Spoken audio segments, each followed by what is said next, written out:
বেগম সাহেবা, ঔষধটুকু খেয়ে নিন। ওষুধ খেয়ে আর কি হবে? এখন আল্লাহর কাছে দোয়া কর আমাকে যেন তাড়াতাড়ি নিয়ে যায়।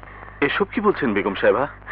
বড় দুঃখে বলছি, আমার এত বড় বাড়ি, কোথাও কেউ নেই, দিন রাত শূন্য হয়ে পড়ে থাকে।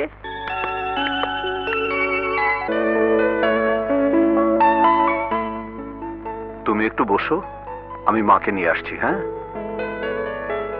মা, মা, আমি একটা অপরাধ করে ফেলেছি মা। অপরাধ? কি অপরাধ করেছিস তুই? বল, কি অপরাধ করেছিস? আমি তোমাকে না বলেই হঠাৎ বিয়ে করে ফেলেছি। তুই বিয়ে করেছিস? হ্যাঁ, আমাকে ক্ষমা করে দাও মা। তুই ক্ষমার কথা বলছিস, আর আমি আমার বৌমাকে দেখতে চাই। বৌমাকে কোথায় রেখে এসেছিস বল, আমি তাকে নিজে গিয়ে নিয়ে আসবো। বৌমা কোথায়? ড্রয়িং রুমে। কি, নতুন বউকে তুই ড্রয়িং রুমে বসে রেখেছিস? তুমি অসুস্থ তাই। আমি অসুস্থ? এখন আমার কোনো অসুখ নেই। চল আমার সঙ্গে চল, হ্যাঁ। বৌমাকে ঘরে নিয়ে আসি। চল। কোথায় আমার বৌমা?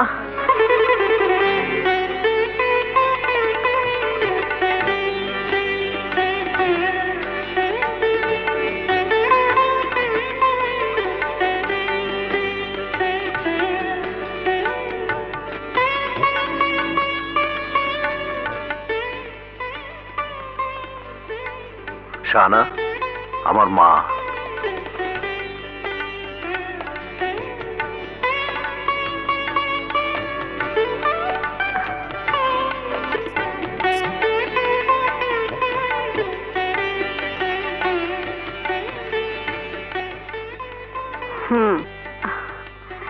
এসো বৌমা, এসো।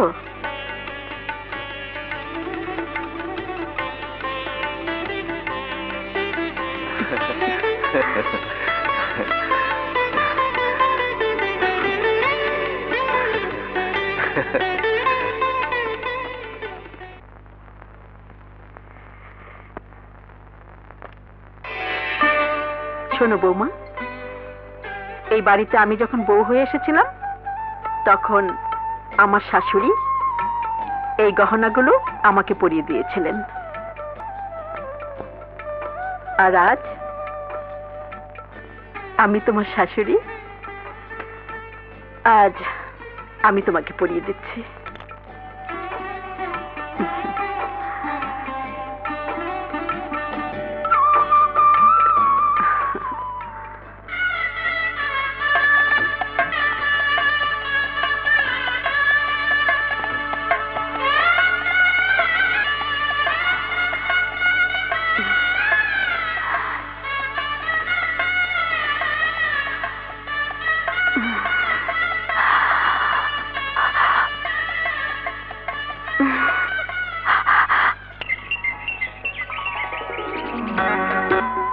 রকিব, হঠাৎ করে তুই বিয়ে করে ফেলেছিস।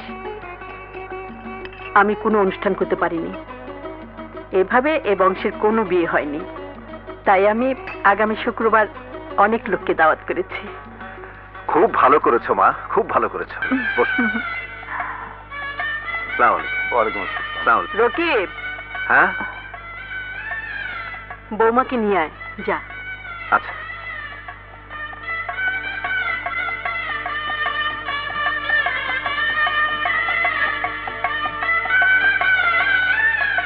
আসসালামু আলাইকুম। ওয়ালাইকুম আসসালাম। আপনাকে তো ঠিক চিনতে পারলাম না। আমার নাম জরিনা বেগম। আমার মেয়ের সঙ্গে তো আপনার ছেলের বিয়ে হয়েছে। বলেন কি? আমার বৌমার মা আপনি? আসুন আসুন, বসুন। জি। দেখুন তো কি ব্যাপার, রকিব এত তাড়াহুড়ো করে বিয়েটা করেছে, আপনাদের সঙ্গে আমাদের আলাপ আলোচনার সুযোগই দেয়নি। তা আপনি একা কেন? বেয়াই সাহেব কোথায়? আমার সাহেব তো নেই। আমার মেয়েটা যখন খুব ছোট ছিল তখনই আমার সাহেব দুনিয়া ছেড়ে চলে গেছে। খুব কষ্ট করে মেয়েটাকে মানুষ করেছি। আমার একটা যাত্রা দল আছে, বিশ্ব অপেরা। ওই যাত্রা দলে অভিনয় করে আমি সংসার চালিয়েছি। আপনি যাত্রা দলের অভিনেত্রী? জি, আপনি যাত্রার স্টেজে নাচ গান করেন? জি। রকিব, এই রকিব, তুই কাকে বিয়ে করেছিস? বল, কাকে বিয়ে করেছিস? একটা যাত্রা দলের মেয়েকে তুই এই বাড়ির বউ করে এনেছিস কোন সাহসে?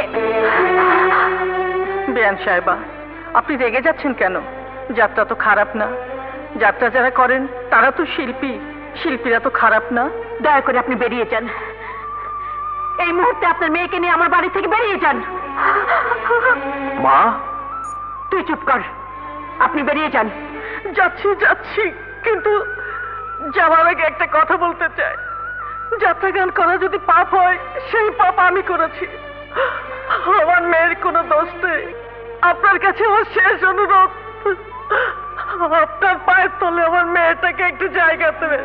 আমার জীবন থাকতে আর আপনার বাড়িতে আসবো না, আর আসবো না।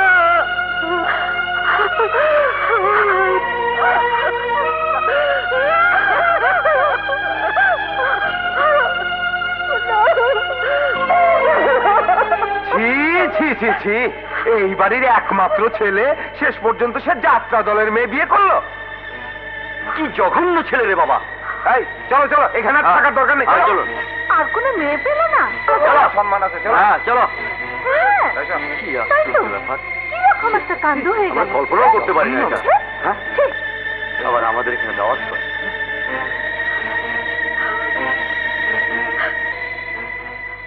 রকিব, তুই দাঁড়িয়ে আছিস কেন? ওই যাত্রা দলের মেয়েকে যেখান থেকে তুলে এনেছিস ওখানে রেখে আয়, যা।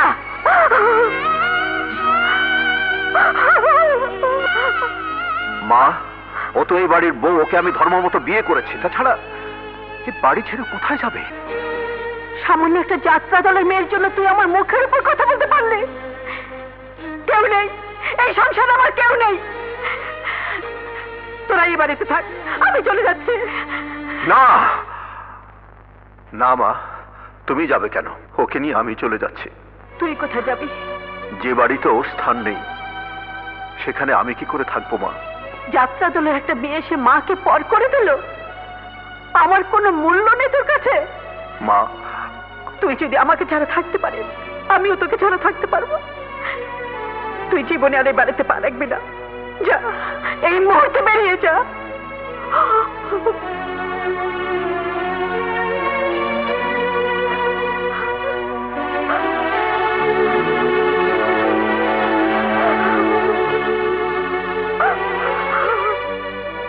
দাঁড়াও।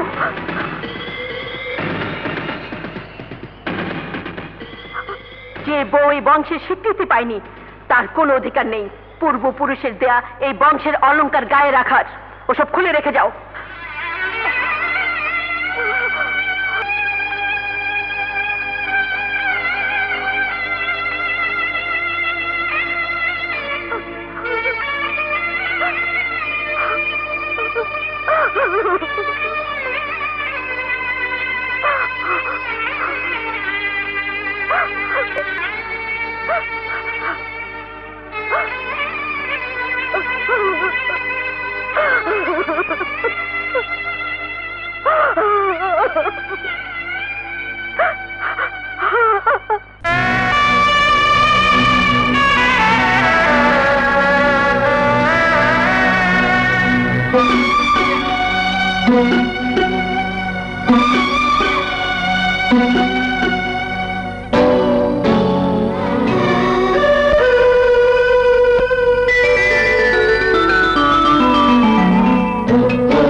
শুনুন,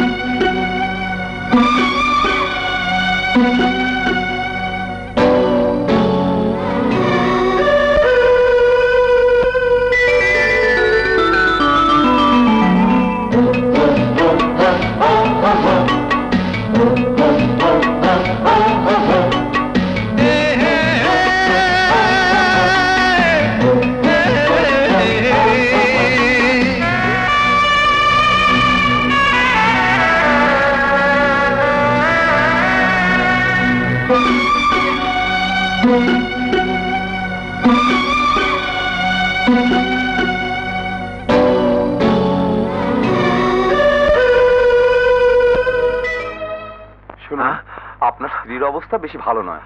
এখন অপারেশন ছাড়া কোনো উপায় নেই। অপারেশন? কত টাকা লাগবে? সব মিলিয়ে প্রায় 30,000 টাকার মতো। 30,000 টাকা? অপারেশন না করলে পেশেন্টের ক্ষতি হয়ে যাবে।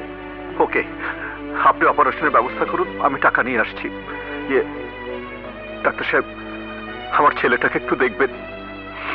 এসো বাবা। বাবা, আমি আসছি বাবা, আমি এক্ষুনি আসছি। যাত্রা পার্টির কথা বলছেন? হ্যাঁ। তারা তো অনেক আগে শহর ছেড়ে চলে গেছে। কোথায় গেছে জানেন? না।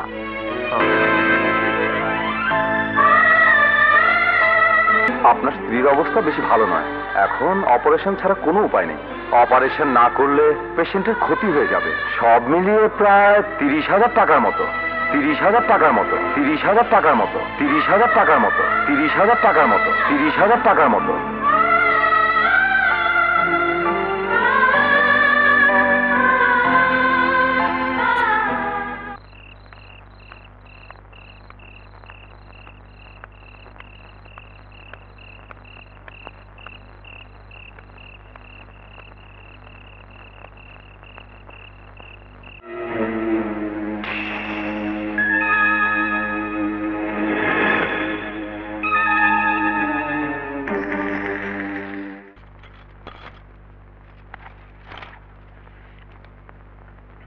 এ যে অনেক মূল্যবান অলংকার।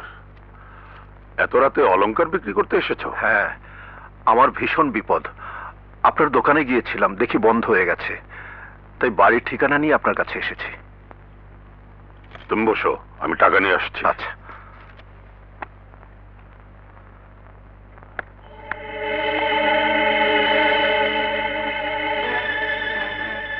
লক্ষ লক্ষ টাকার অলংকার, নিশ্চয়ই চুরি করে এনেছে।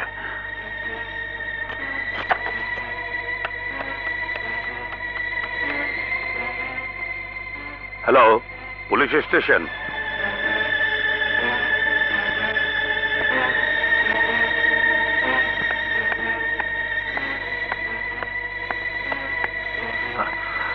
টাকা এনেছেন? এত রাতে এত দামি অলংকার কোত্থেকে চুরি করে এনেছো বলো? কোত্থেকে এনেছে সেই জবাব আপনাকে দেবো কেন? টাকা দিলে দিন, নয় আমার জিনিস আমাকে ফিরিয়ে দিন। ফিরিয়ে দেবার আগে বলো কোত্থেকে চুরি করে এনেছো। দেখুন, সত্যি কথা কি, ওগুলো আমার মায়ের অলংকার, আমি মাকে না বলেই নিয়ে এসেছি। ওগুলো আমাকে ফিরিয়ে দিন। দেব অবশ্যই, কিন্তু পুলিশ এলে? পুলিশ এলে আমাকে ধরে নিয়ে যাবে, আর নিয়ে গেলে শাহানা হাসপাতালে বিনা চিকিৎসায় মরে যাবে। না, এ হতে পারে না।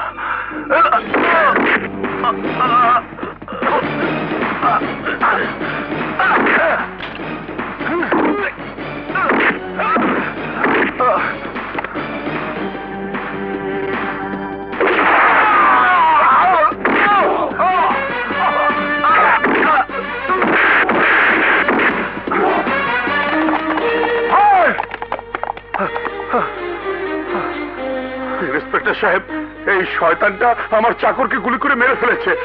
আর একটু দেরি হলে আমাকে মেরে ফেলতো। বিশ্বাস করুন, আমি খুন করিনি। Shut up!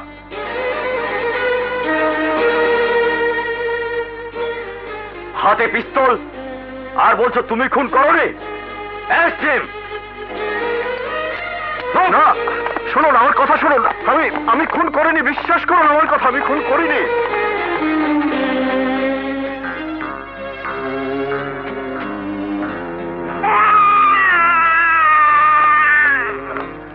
আপনার ছেলে হয়েছে,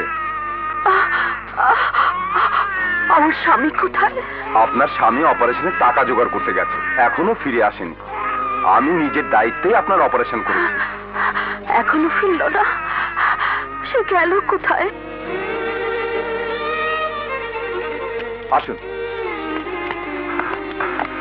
যে শাস্তি দেওয়া দরকার আমাকে দিন, আমি মাথা পেতে নেব। আমার বড় বিপদ। হাসপাতালে আমার স্ত্রী প্রসব বেদনায় ছটফট করছে। আমি যে এখানে অবস্থায় আছি, শুধু শুধু এই খবরটুকু আমার স্ত্রীকে দেবার ব্যবস্থা নিন। মানুষ খুন করার সময় আপনার স্ত্রীর কথা মনে ছিল না? আমি কোনো সংবাদ পাঠাতে পারবো না, আপনাকে কোর্টে চালান করে দিচ্ছি। এই, ওকে নিয়ে যাও। বেরোন! এই, যান এখান থেকে। যত সব ঝামেলা। এই বাচ্চা দুটো নিয়ে আমি কোথায় যাব? কোথায় যাবেন তার আমি কি জানি? বাড়ি ভাড়া দিতে পারো না? আমার ঢাকা শহরে থাকার শখ। স্বামীর খবর নাই, 3 মাসের বাড়ি ভাড়া বাকি।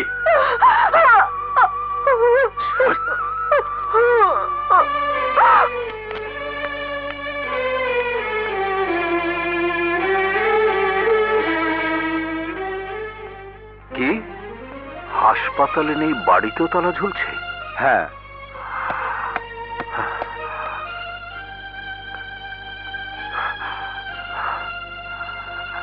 নিশ্চয় বাড়িওয়ালা ওদেরকে তাড়িয়ে দিয়েছে। আমার দুধের শিশু নিয়ে শাহানা যে কোথায় কোথায় ঘুরে বেড়াচ্ছে, কিভাবে তারা দিন কাটাচ্ছে। ইয়া আল্লাহ, আমি তো কোনো পাপ করিনি। বিনা কারণে আমাকে খুনের আসামি করা হয়েছে। বিনা কারণে আমাকে খুনের আসামি বানানো হয়েছে।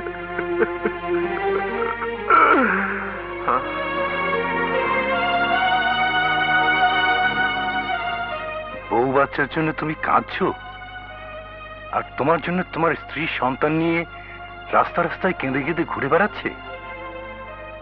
বিধি যখন বাম, তখন এইরকমই হয়। এরই নাম জীবন, এরই নাম সংসার। আপনি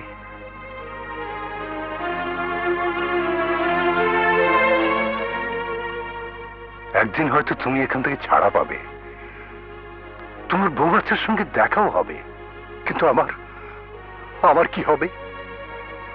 আমার তো এই নিঃশ্বাসের বিশ্বাস নেই। হয়তো হয়তো এক্ষুনি আমি তোমার সামনে মারা যেতে পারি। কি হয়েছে আপনার? কি হয়েছে? আমার হয়েছে মরণ ব্যাধি, ক্যান্সার। এই জেল হাজতের কেউ জানে না। লক্ষ লক্ষ টাকা খরচ করেও আমি এই ব্যাধি সারাতে পারিনি। এখন এখন আমার শেষ অবস্থা। তুমি যদি আমার একটু উপকার করতে পারো, তোমাকে তোমাকে আমি জেল হাজতের অন্ধকার থেকে মুক্ত করতে পারি, কোটি কোটি টাকার মালিক বানাতে পারি এই মুহূর্তে। পারবে? পারবে আমার উপকারটুকু করতে? পারবে? বলুন। এই জগতে আমার শুধু একটি মেয়ে আছে, খুব ছোট। ওকে জন্ম দিয়েই ওর মা পৃথিবী ছেড়ে চলে গেছে। ওকে ওকে দেখা কেউ নেই। তুমি যদি আমার এই দুধের বাচ্চাটাকে বাবার আদর দিয়ে বড় করতে পারো, আমার কোটি কোটি টাকার সম্পত্তি সব তোমার হবে। কিন্তু শর্ত শুধু একটাই, আমার এই মেয়েকে কোনোদিন কষ্ট দিতে পারবে না। লেখাপড়া শিখিয়ে মানুষের মতো মানুষ বানাবে, নিজের সন্তানের মতো গড়ে তুলবে। কিন্তু আমি তো এখনই জেল হাজতে। এই শহরের সব বিখ্যাত মানুষরা আমাকে চেনে। আমার হাত অনেক বড়। আমি ইমিডিয়েটলি তোমার জামিনের ব্যবস্থা করতে পারি। আমার জামিনের ব্যবস্থা করতে পারবেন? তাহলে আপনি এখানে কষ্ট করছেন কেন? আমার চারিদিকে শত্রু। আমার এই অগাধ সম্পত্তির লোভেই মানুষ আমাকে মেরে ফেলতে পারে। কয়েকবার চেষ্টাও করেছিল, আল্লাহর রহমতে বেঁচে গেছি। আমি শুধু তোমার মতো একজন মানুষ খুঁজছিলাম। আমি আমি কি পারবো আপনার মেয়েকে মানুষ করতে? যে নিজের সন্তানের জন্য কাঁদে, সে নিশ্চয়ই আমার মেয়েকে পেলে একটু সান্ত্বনা পাবে, বুকে বুকে রেখে আদর করে বড় করবে। তোমার প্রতি এই বিশ্বাস আমার আছে। বলো বলো, তুমি রাজি? বলো। হ্যাঁ, আমি রাজি। আল্লাহ তোমার ভালো করবেন। আল্লাহ তোমার ভালো করবেন। আমি আমি ইমিডিয়েটলি তোমার জামিনের ব্যবস্থা করছি। হ্যাঁ,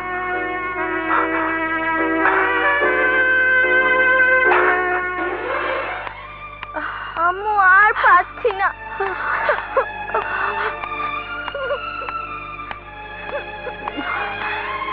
আল্লাহ,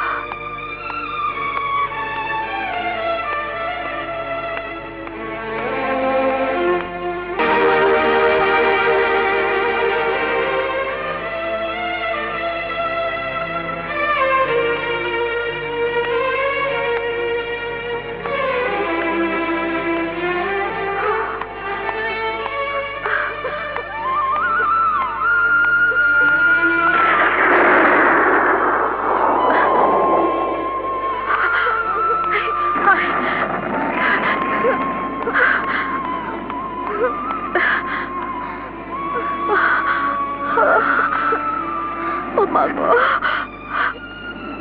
আম্মু খিদে পেয়েছে, ভাত খাবো। ভাত কোথায় পাবি? কে তোদের ভাত দেবে? বেশি ক্ষুধা লাগলে আমাকে খা, আমাকে খা।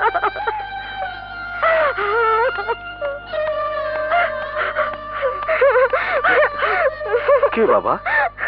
কি? আমার খুব ক্ষুধা পেয়েছে, আমার মা ভাত দিতে পারে না, আমি ভাত খাবো। আমি ভাত খাবো। বৌরানী,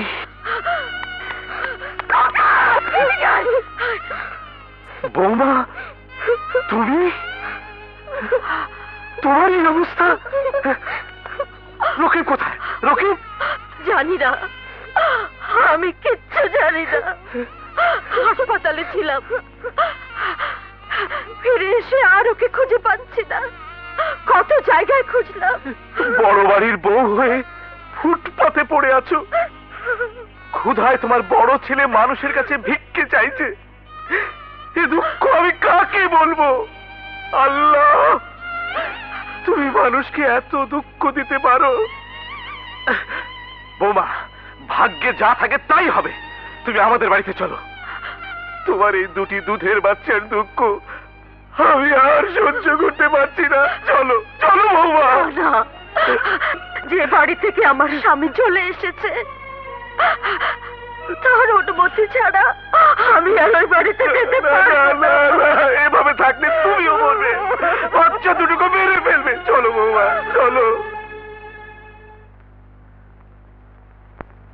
আপনি রকিব চৌধুরী?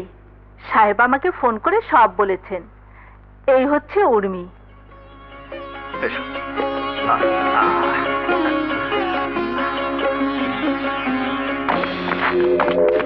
ওই কে আপনি? আমি এই বাড়ির মালিক। এই বাড়ির মালিক তো হাজতে। এখন থেকে এই বাড়ির মালিক শওকত মির্জা। না, এ বাড়ির পাওয়ার অফ অ্যাটর্নি আমার কাছে। ওই তোর অ্যাটর্নির গুষ্টি গিলাই।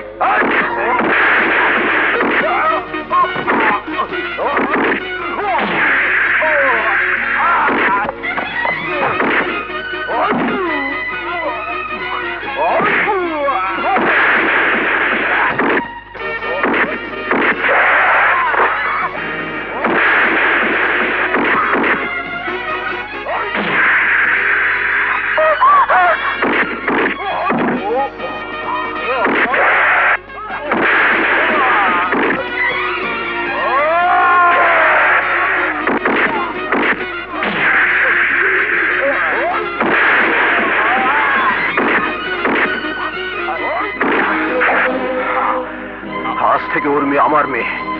ওর দিকে কেউ তাকালে আমি তার চোখ তুলে নেব। আর মির্জাকে বলে দিস, আজ থেকে আমি ওকে শান্তিতে থাকতে দেব না। চল।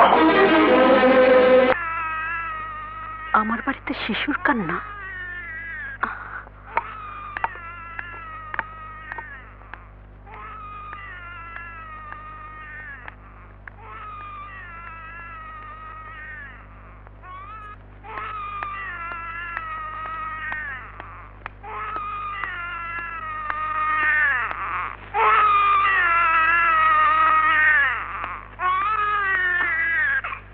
কাদের, এই কাদের, বেগম সাহেবা, এই বাড়িতে বাচ্চা করতে গেল? কে রেখে গেল? কার বাচ্চা? আমার বাচ্চা, মানে? আমার এক বিধবা বোনের বাচ্চা। কদিন আগে আমার বোনটা মারা গেছে। এই দুনিয়াতে এই বাচ্চাটার আর কেউ নেই বলে আমি ওকে নিয়ে এসেছি। আমাকেই লালন পালন করতে হবে। ও তুই তো ওকে মানুষ করতে পারবি না। ওকে মানুষ করবে কি করে? ও এই, আমার কোলে দে। দে।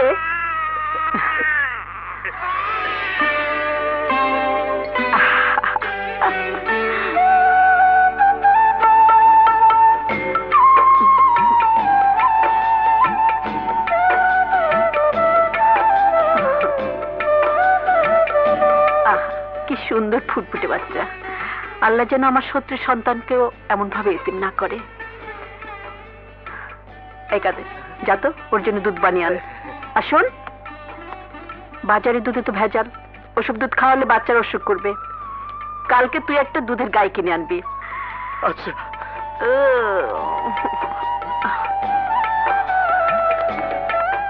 আল্লাহ, রক্ত রক্তের কথা বলে। তোমার কাছে লাখ লাখ শুকর, তোমার কাছে লাখ লাখ শুকর।